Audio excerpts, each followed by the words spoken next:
Shockwaves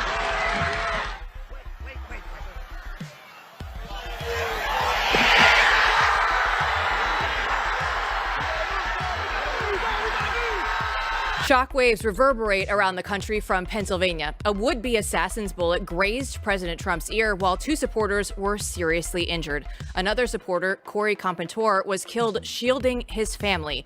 Trump rose up to his feet, raised his fist, and shouted, "Fight," in a picture that is likely to define this point in American history. And today, Trump picked his VP candidate, Junior Senator out of Ohio, J.D. Vance is going to be his running mate. Trump announced his decision on Truth Social, highlighting his service as a Marine and successes as an author, lawyer, and lawmaker. Vance is expected to be the official Republican vice presidential nominee at the RNC in Milwaukee.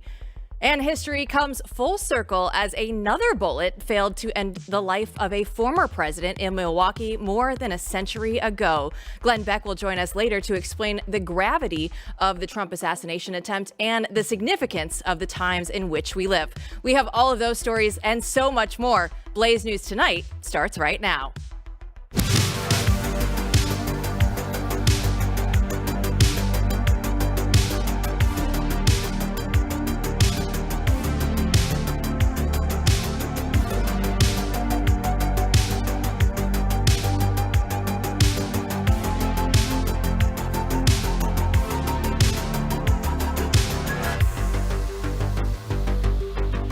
Welcome to the chaos. I'm Jill Savage. Today is Monday, July 15th, and the wins just keep coming for Donald Trump. Judge Eileen Cannon has dismissed the classified documents case against the 45th president. In her 93-page decision, Judge Cannon ruled that special counsel Jack Smith was unconstitutionally appointed to the case, and Stu Burguiere, host of BlazeTV's Stu Does America, is here with me now.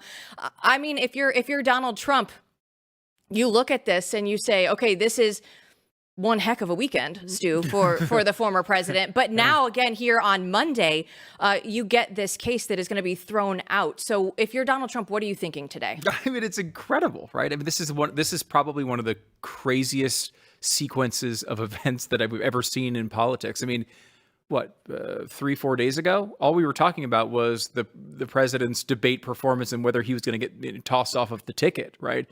That's not even thought of anymore. You have an assassination attempt against the president, which is like not even enough like to even talk about it that way. If you went into a Hollywood pitch meeting and you were like, I've got an idea for a movie about a presidential assassination attempt where the assassin fires and it just hits his ear. It doesn't hurt him really. It just hits his ear and blood comes out. You get thrown out of the pitch meeting. It's the most insane thing I've ever seen. He turns his head just so at the very last second to make this possible, where we are talking about an assassination attempt instead of an assassination. And we'll be breaking it down later how this possibly could have happened. Jason Buttrill will join us for all of that. But this weekend is going to go down in history, right? Mm-hmm. Everybody is going to remember where they were.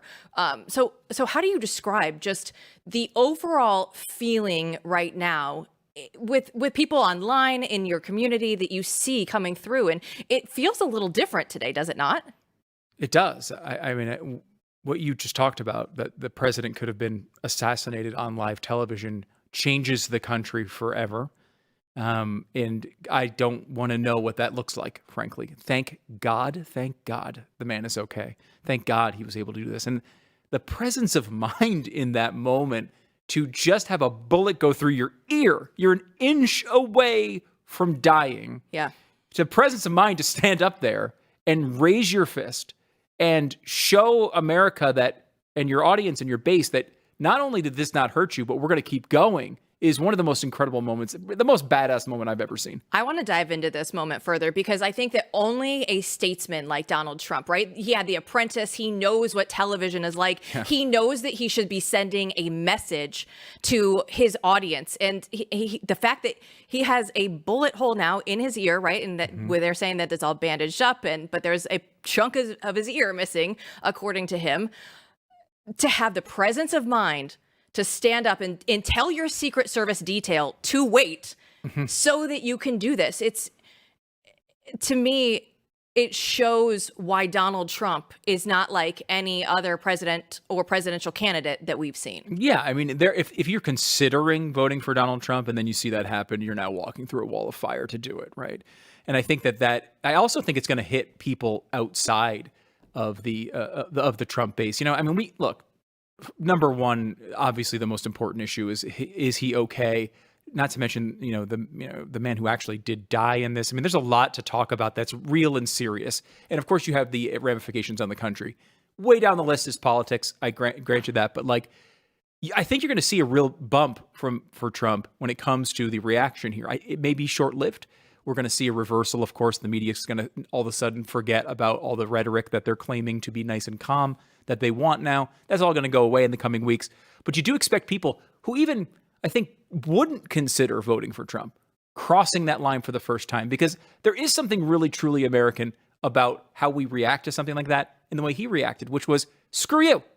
No, you're not going to do this. You're going to try to take out our presidential candidate? Screw you. I think I would feel the same way if they were trying to take out a Democratic presidential candidate. There'd be a part of me that was just like, wait a minute, I don't like that guy's policies, but I'm still an American. We get to make these choices, not you.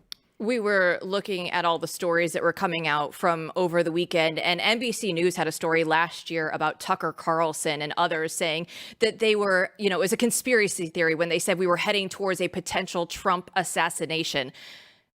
Another conspiracy theory now that simply isn't true, because we witnessed the events from the weekend. Yeah, I mean, you go back and you find the New York Times fantasizing about this in 2018, about what it would be like, how it would go down. They wrote an essay.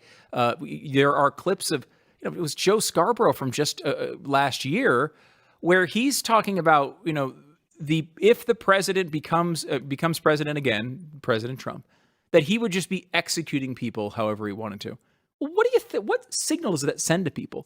You call somebody Hitler over and over and over again.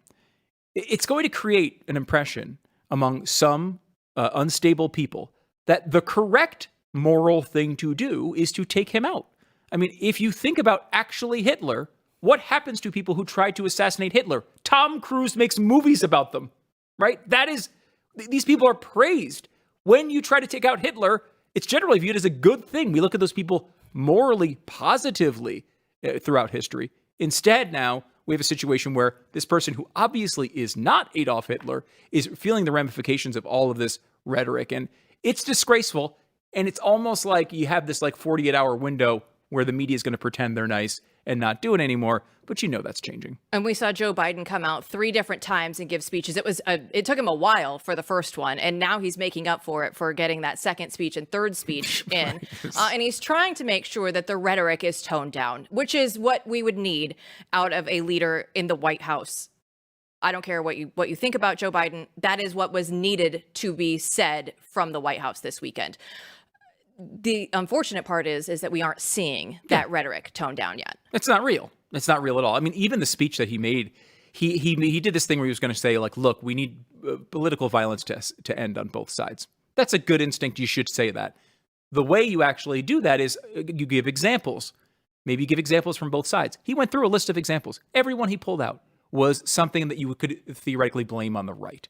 It was January 6th, the Michigan kidnapping potentially of Governor Whitmer, the harassing of election officials. He went on and on and on. Couldn't come up with Kavanaugh almost being assassinated. Couldn't come up with a baseball park shooting. Steve Scalise and that whole situation where, if those agents were not there, 10% of elected Republicans in Washington, D.C. could have been murdered. Yeah, if Steve Scalise specifically wasn't there, he was the only one with a security detail there that day. So if Steve decided, I'm not going to play baseball today, it's over for all these other people.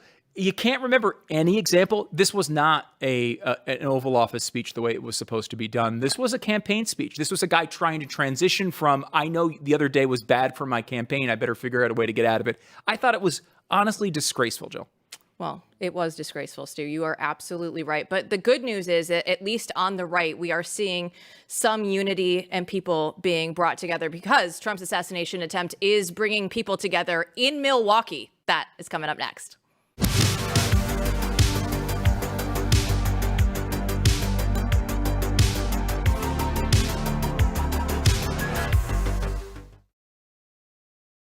Trump is riding his legal victory all the way to Milwaukee, where he's expected to become officially the Republican nominee for president. Chris Bedford, the senior political editor for Washington correspondent for Blaze News, is there. And Chris, in your Beltway brief at theblaze.com, you say a number of unlikely names are going to be at the RNC. Everybody from Nikki Haley to 50 Cent. So is it coming off of this assassination attempt this weekend? Is this actually becoming a unifying event for the right?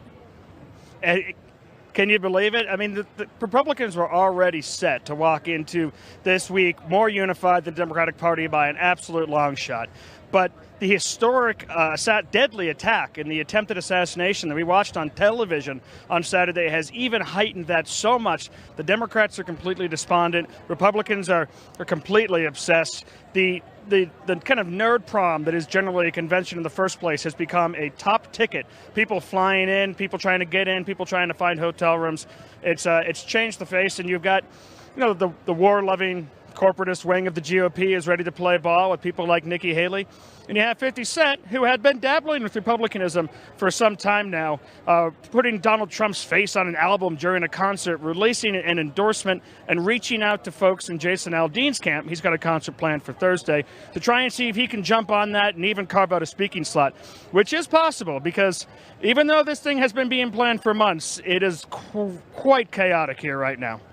I noticed that Chris used 50 Cent while Jill correctly said 50 Cent, and I just want to make sure that's known to the audience.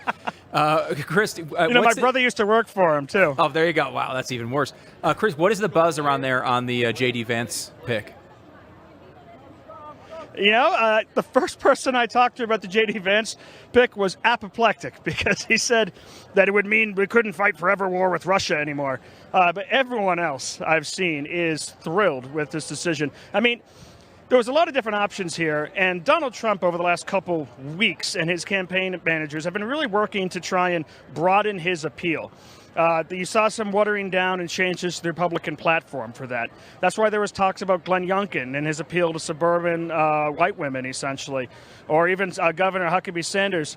These were the people that were thought of. Doug Burgum, who Rupert Murdoch, no friend of Donald Trump, has been really pushing, and who's definitely kind of represents a more moderate, classically liberal 2010 wing of the Republican Party. What J.D. Vance does is an absolute shot to the base, as if they even needed anything more. I think a lot of voters right now, even though they are confident Trump would win, all over broken glass just to cast their vote. But what choosing Vance does, a young senator, 39, in his first term, a rising star, telegenic, intelligent, it allows the MAGA movement to know that there's some kind of future, a potential successor after Trump's second term in office, if he wins, will be lined up in J.D. Vance. And also, it does signify a final end to Donald Trump's mean ban on facial hair. There it is. The important things. You know what? You say everybody is on board outside of the one person that you talked to with J.D. Vance. Not everybody on Twitter, though, Chris, agrees with you, because earlier today when J.D. Vance was announced, America's Hitler and Trump's VP were also trending on Twitter at the same time. So they must have missed Biden's call for unity over the weekend there on Twitter.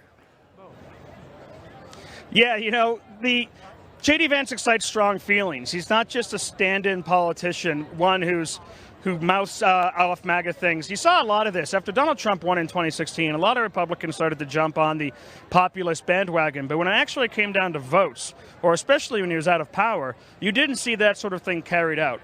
Vance is broken with some of that. Since he came to Washington, he's done bills that really tick off some of the old Tea Party conservatives, like regulating trains after a town in Ohio was essentially exploded by a train crash. He's had a foreign policy that's deeply researched and one that is antagonistic to the Republican Party's kind of broader hawkish position that they've had, really represented by people like Mitch McConnell. He's someone who is not just a fill-in politician who appeals to a certain part of the electorate. He's someone who's actually got ideas. And when you have ideas, you're going to make some enemies.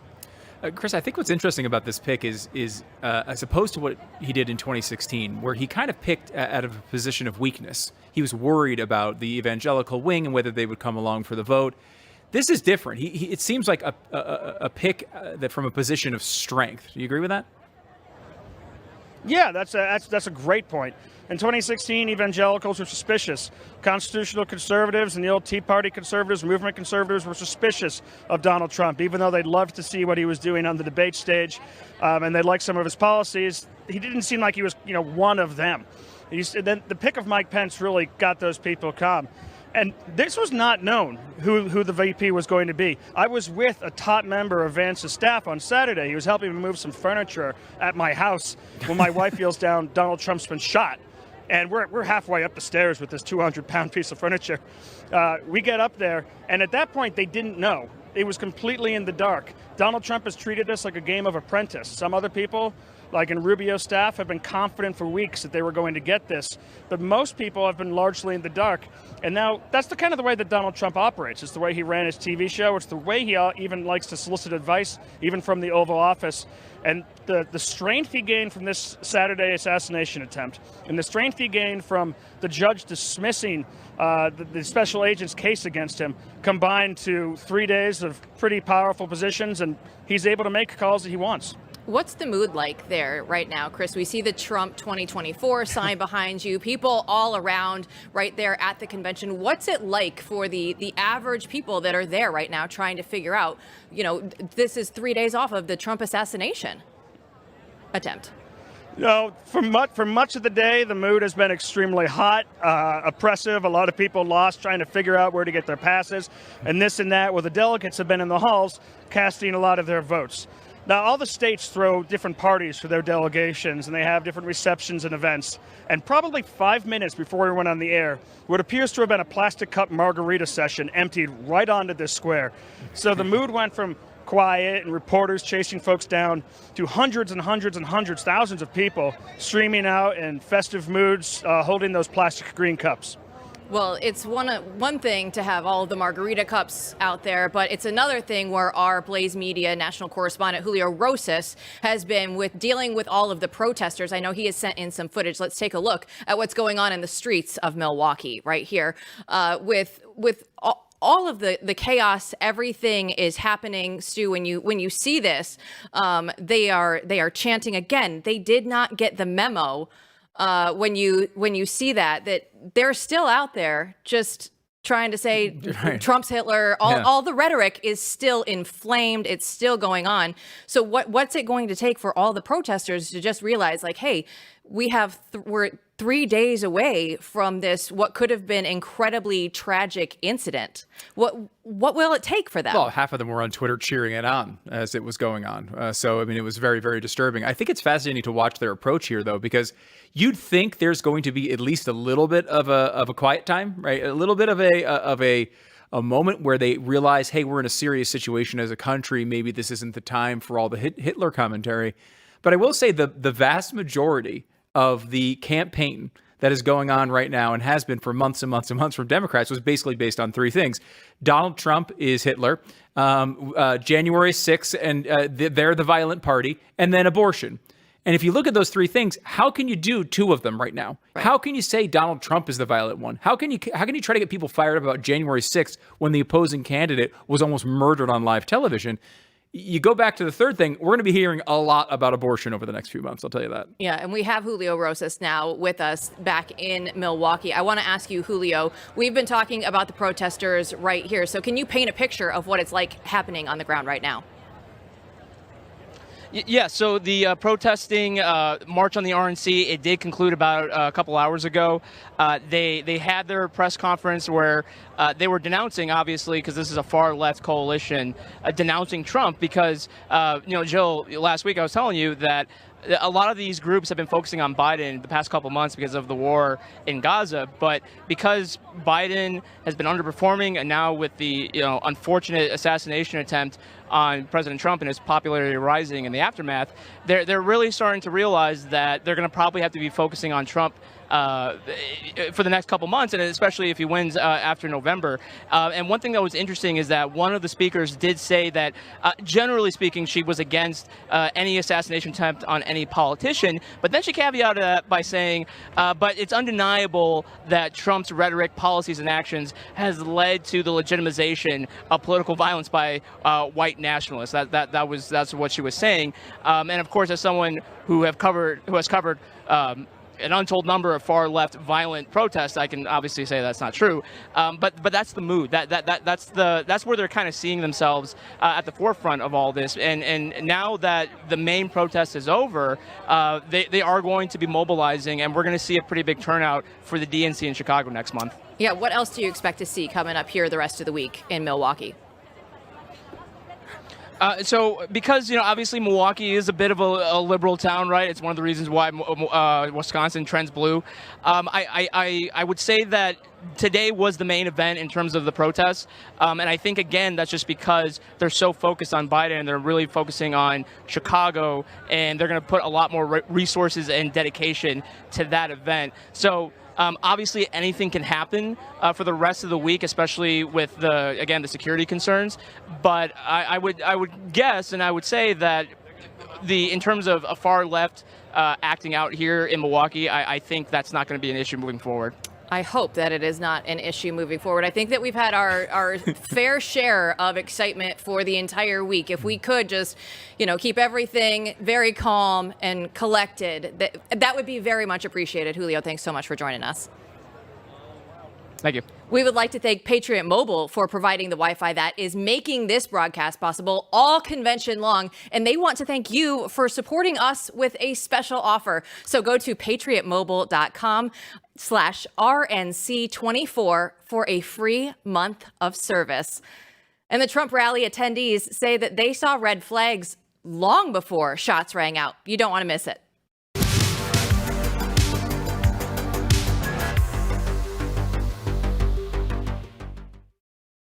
Secret Service and local authorities have come under scrutiny following a near-fatal attempt on President Trump's life. Some attendees even claimed that they tried to warn security about the threat before the shooting. Jason Buttrill is a U.S. Marine, former intelligence analyst of the Department of Defense, and head writer and researcher for the Glenn Beck Program. So, Jason, after the shooting, a Trump supporter told BBC News that he tried to warn Secret Service multiple times before shots rang out. We have that video. Let's take a look.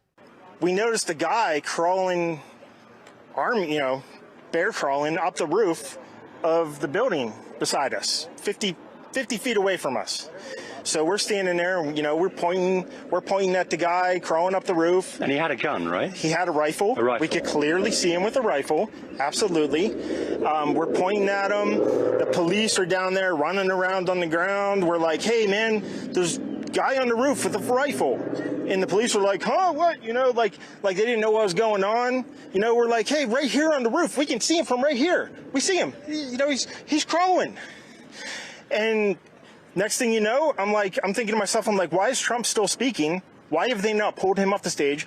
I'm standing there pointing at him for 2-3 minutes. Secret Service is looking at us from the top of the barn. I'm pointing at that roof, just standing there like this. And next thing you know, 5 shots ring out. So you're certain that the shots came from that guy on the roof? 100%.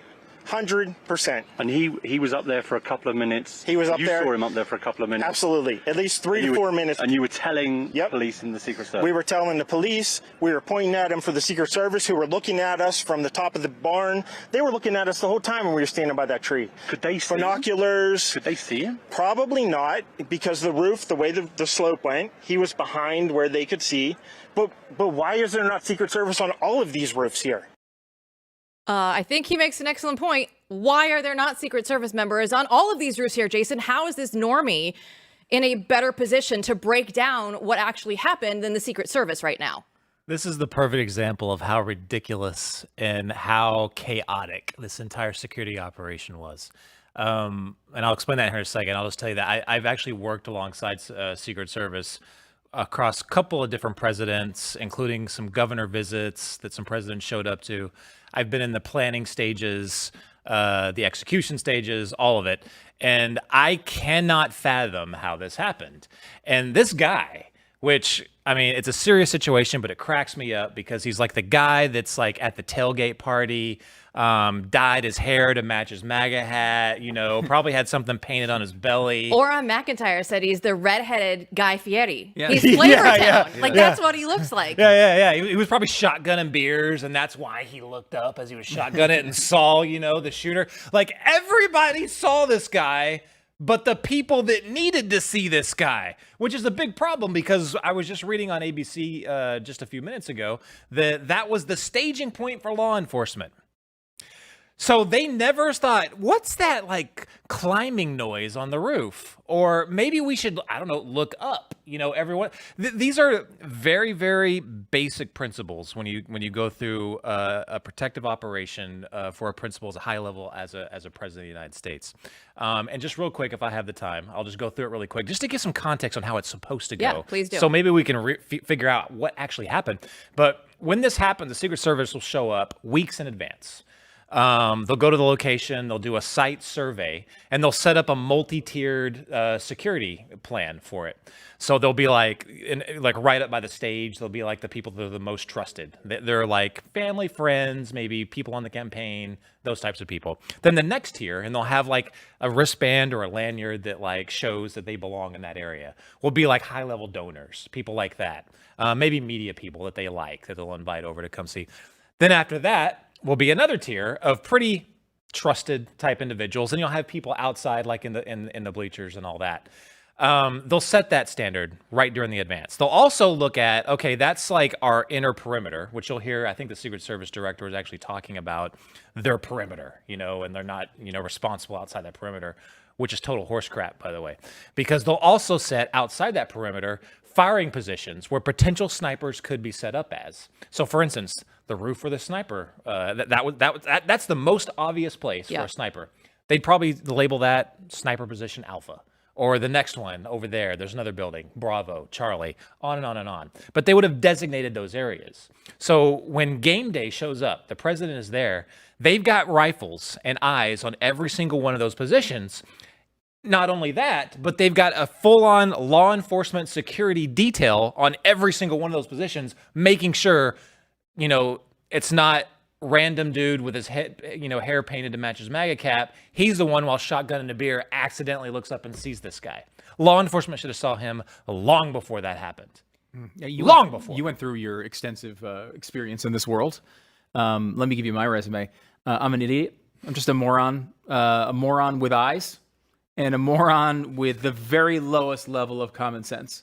And if I'm looking at that area, the first thing I'm thinking of, if I have to say, if someone's going to assassinate the president, where are they coming from? I'm going to pick that literal building. Yeah. I just don't understand how, one way of preventing some guy of climbing up with a rifle is to have an officer up there already. That's all you have to do. And then the person doesn't come up.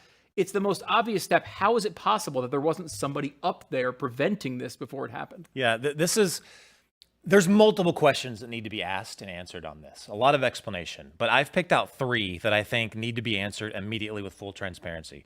One, was the Secret Service plan done in the way I described? They have the multi-tier system with different levels of access with, badges, identification, all that stuff. 2, did they identify those sniper positions, those firing positions, specifically that one, which is the most obvious? Most obvious. Yeah, which I'm assuming they would. I'm assuming they would. But then the second question, were law enforcement guarding those areas? Were they denying access? Which we know they weren't at that point.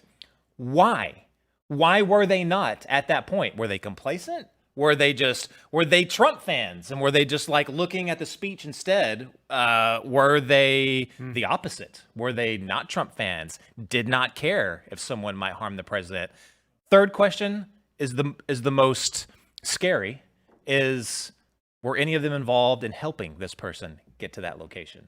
I can't imagine, because there was a CNN report that said this guy was known, right? They had picked him out. Law enforcement had picked him out as someone suspicious. And they said, walking around that day, let's keep an eye on him. Well, you just stopped at some point and he carried this rifle? They said he wandered off. And I said, well, that's not a good enough answer. You're supposed to know where he wanders to? Yeah. You have high standards. The guy with the gun. Yeah. Maybe we should keep an eye on you're that. so picky. So, okay, we not only had the failures, the breakdowns with what we're talking about here, obviously the shooter up on the roof, but then you see what's happening with Trump's security detail around him. And we see the several females that are around him that are not tall enough to protect him, to cover his body. You get to the point where they eventually start moving him off of the stage. And then I see, Jason, one of the females doesn't know how to holster her gun. And the other female, we're not doing so well right now, the ladies. The other female goes around, and once they get to the SUV is like, oh, let me put my sunglasses back on. You know what I'm not doing? I'm not taking time to try and put my sunglasses on when I'm trying to save the president. Yeah. I think at one point, one of those officers did a complete 360 and turned all the way around. It was absolutely nuts. Unreal. So for the body group, for one, they should have put their foot down immediately when they heard that there was a suspicious person, possibly with a gun, in the area. They should have stopped the president from even taking the stage. Every other standard operating procedure in every level of executive protection would say we're not bringing the client out at that point.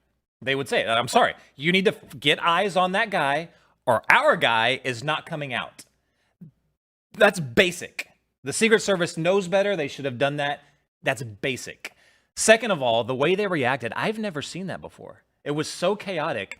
I worked for a private executive protection company that handled a lot of high-end people, including Glenn, including RFK Jr., same company. And they would not hire probably 90% of the agents that were on that stage looking to protect the president at that point. Would not. They would not have made it through any kind of vetting process or any kind of training. They would not have made it. That's at a private level.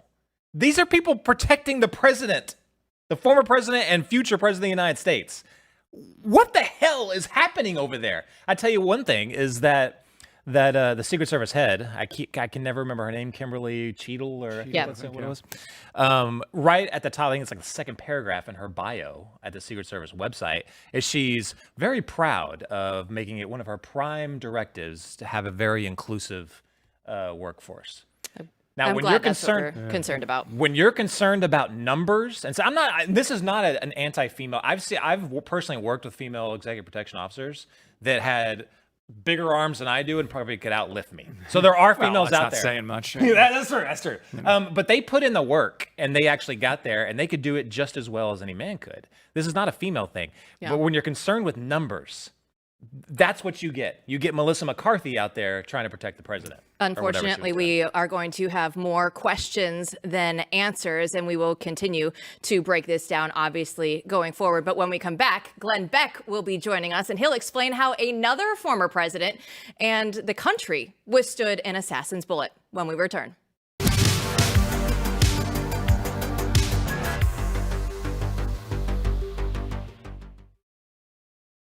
The site of the RNC has become ironic in light of recent events. In 1912, President Teddy Roosevelt survived a would-be assassin's bullet in Milwaukee while giving a campaign speech. Glenn Beck is the host of the Glenn Beck Program and co-founder of Blaze Media, and he joins me now. So, Glenn, the location of Roosevelt's assassination attempt is eerie enough, but what are some of the other parallels that you see with his life attempt and Donald Trump's from over the weekend? So it is really interesting to me. By the way, hi, I love your show. It's interesting to me that the way Donald Trump handled the assassination attempt is almost identical to what Teddy Roosevelt did. Most people will know the phrase, it takes more than that to kill a bull moose. The actual phrase was, it takes more than one bullet to kill a bull moose. Teddy Roosevelt was running for what would be a third term because McKinley was assassinated and he was the vice president. And so he took over McKinley's first term. Then he was reelected to a second term. And then in 1912, he decides to run again. And he is the spoiler because the Republican is already been chosen and Woodrow Wilson is running as a Democrat. And Theodore Roosevelt decides to run as a Bull Moose Party, the Progressive Party candidate. So he comes into town. He's supposed to give a big speech at the auditorium. And he comes into town and he's driving in. He has dinner. These are Teddy Roosevelt's spectacles, by the way. He has dinner. He gets back into the car afterwards and he's going to the auditorium. He takes his glasses and he puts them in this case. Now, these are Teddy Roosevelt's glasses and his case, but not the one that he carried that night. He then put this case, which has a steel backing on it, into his pocket, along with a speech that he had, which was 50 pages. And he folded it like this, and he put that in his overcoat pocket as well. So he's walking outside, and there's this guy who believes that McKinley's ghost had come to him and said, you got to kill Roosevelt because he was responsible for my death, and he shouldn't run for a third term because he's not George Washington, because nobody ran more than 2 terms because of George Washington. So as he's getting into the car, he's shot by this guy. Mr. President, he turns, shoots him right here in the chest. As he gets into the car, people tackle the guy. He's thrown into the car. They start to drive away, and that's when somebody notices the bullet hole in his jacket. And Theodore Roosevelt puts his hand in by his shirt and comes out, and his hand is all bloody. He didn't realize it because it didn't go into his lungs. It lodged between 2 ribs because the speech and his glasses caught that bullet. He died years later with that bullet still lodged in his chest. But he went on to give the speech. The doctors said, please don't. We've got to get you to the hospital. He was bleeding profusely. He said, and I quote, I don't care a rap about being shot, not a rap. He said, I'm going to give my speech. He goes on stage. He's got his coat on. And at one point, he said that he had turned down the doctors to take him to the hospital. He said, I'm going to ask you to be very quiet. Please excuse me for making a long speech, but I'll do the best that I can because, well, you see, there's a bullet in my body, but I'm not hurt badly. Somebody just tried to shoot me. Well, nobody really believed him until he held up the pages of his speech first. And this is a page of that actual speech. Let me put something behind it so you can see where it had been folded. These are the bullet holes in that speech. And he went on to give almost a 90-minute speech. The doctors tried to stop him from giving the speech twice on stage where he got a little lightheaded. And he just looked at them and said, I'm going to finish the speech. Leave me alone. He did. He finished the speech, and then he went to the hospital. So when Donald Trump got up and he said, wait, and then he looked at the crowd and held his fist up and he said, fight, I immediately thought of Theodore Roosevelt. I just think the parallels are incredible. And it was, on the way to be nominated for his party's a candidate to be president of the United States, just like now Donald Trump is there in Wisconsin again to be nominated for president of the United States. When I look at Donald Trump and Teddy Roosevelt, the first thing that comes to my mind is, you know Donald Trump better than most. He never backs away from a fight, right? That's what Teddy Roosevelt is known for. And, Right. If Trump ever needed another reason to go, another list there by his name, this weekend is absolutely going to be there solidifying his legacy for the American people on par with a Teddy Roosevelt. I think he is, you want to talk about somebody who's not a politician, really doesn't like to be a politician. Roosevelt really liked being a politician. I don't think Trump does. He's more of a businessman and a showman. He likes the attention. He likes the stage work, but he doesn't like the fact that his family has been dragged through the mud. His family has been dragged into court. He has been dragged into court as well. Look at what he has, the cost, the high price that he has paid to be president. Why would you do that unless you just have nothing else in your life, which Donald Trump does have many things in his life he could turn to, or you really believe it. And I think you saw the determination when he sat in court and just took it day in and day out and said, I'm fighting for you. What they're doing to me, they'll do to you. He really believed it. This, I think, has changed him even more. I talked to Selena Zito, who spoke to him yesterday morning, and she said that she thought a road to Damascus moment had happened with Donald Trump.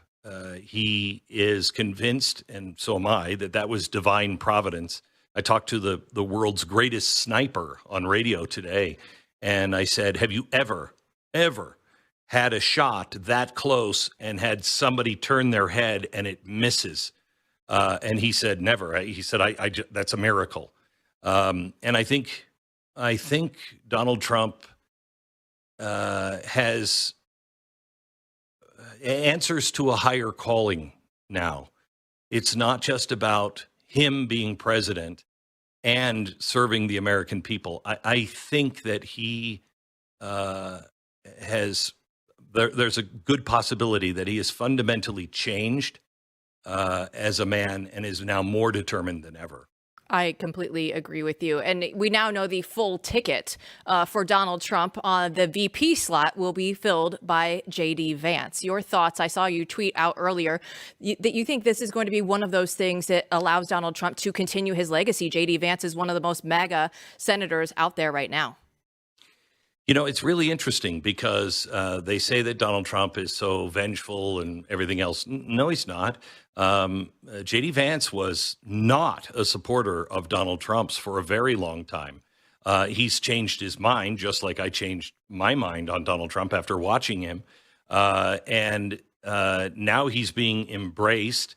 He is a pick that I think, you know, it was very important for the president to pick the next president, really, because you have 4 years now and you can't get anything done in 4 years. It's almost impossible to do it in 8 years.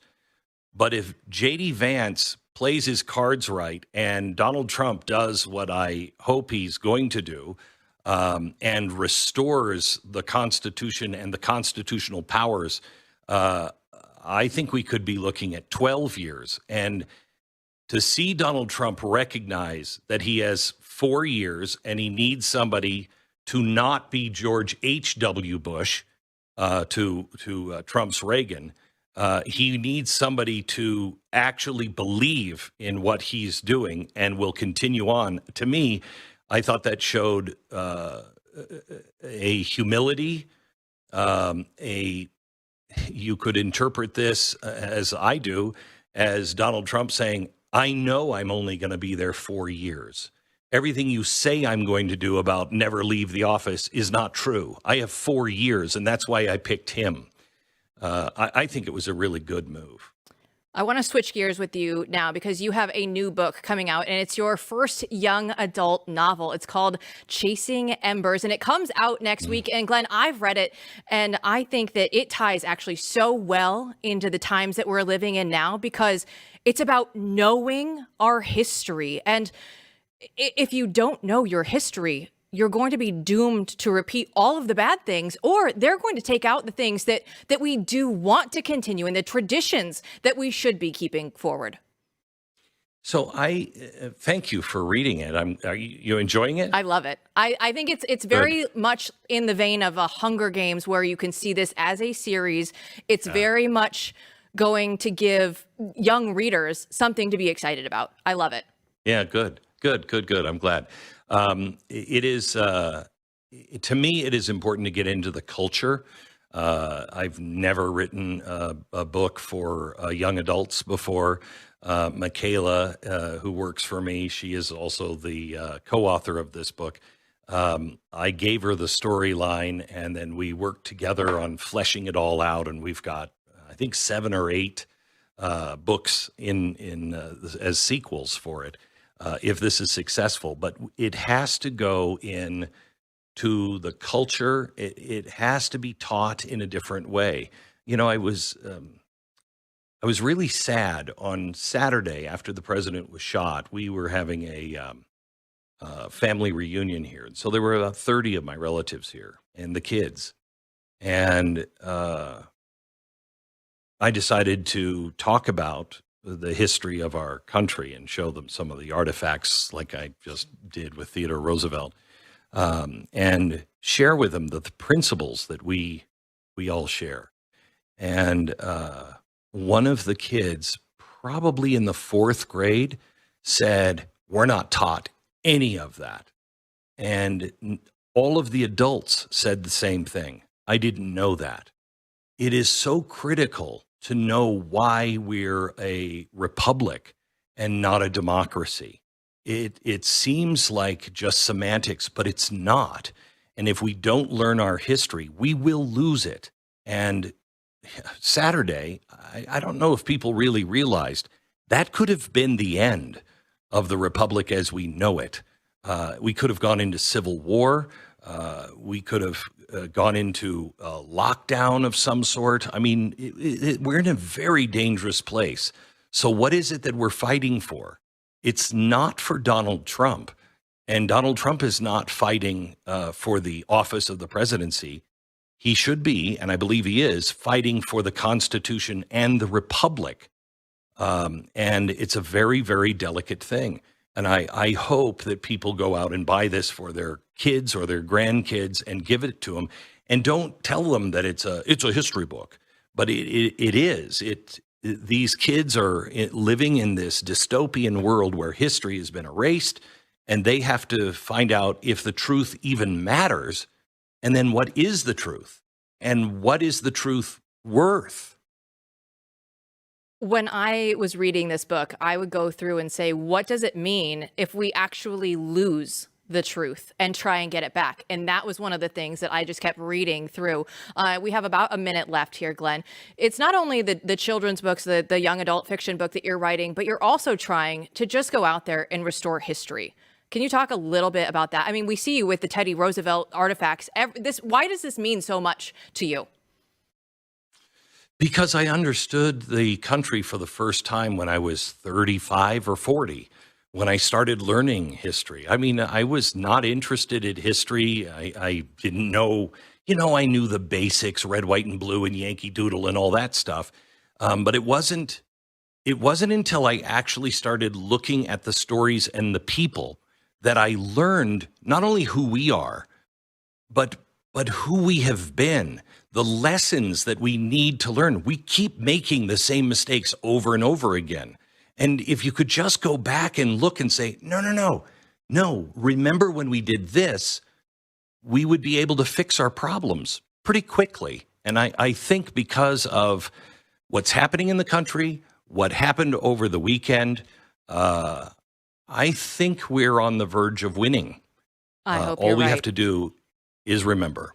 I hope you're right. You can go ahead and buy Chasing Embers now at glennbeck.com. Glenn, thanks so much for being with me. Thank you. That will do it for us here on Blaze News tonight. Be sure to subscribe to our YouTube channel. Go to youtube.com/Blaze News tonight, and we'll see you back here tomorrow night with more.